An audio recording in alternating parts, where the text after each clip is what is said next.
बातमी नवी मुंबईमधून आहे। मनसेला मोठा धक्का बसलाय। गेली 17 वर्ष मनसेच्या उपाध्यक्षपदी काम केलेले आणि मनसे कामगार सेनेचे अध्यक्ष असणारे महेश जाधव यांनी राष्ट्रवादीत प्रवेश केलाय। अमित ठाकरे आणि मनसे कार्यकर्त्यांनी आपल्याला मारहाण केल्याचा दावा महेश जाधव यांनी फेसबुक पोस्टद्वारे केलेला।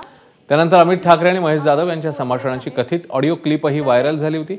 मधल्या काळातील अंतर्गत संघर्षानंतर महेश जाधव यांनी आपला मार्ग बदलत राष्ट्रवादीत प्रवेश केला। सर्व कार्यकर्ते यांचा जाहीर पक्ष प्रवेश होत आहे।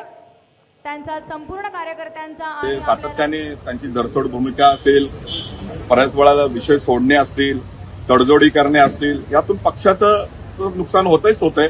पण त्याचबरोबर त्यांनी अनेक कामगारांचा त्यांच्या युनियन असतील, त्यांची स्वतःच्या युनियनने सुद्धा अनेक कामगारांना देशोधडीला लावलं, सगळं केलं।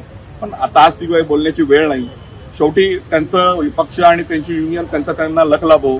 पण शेवटी मराठी कामगार सेना ही स्वतंत्र युनियन आहे आणि त्याची महाराष्ट्रभर 1,68,000पेक्षा जास्त सभासद आहे आणि त्या कामगारांना, मराठी कामगारांना न्याय मिळावा आणि त्यांना न्याय अजितदादाच देऊ शकतात, या भूमिकेतून आज मी राष्ट्रवादीत पक्ष प्रवेश केला। एबीपी माझा, उघडा डोळे बघा नीट।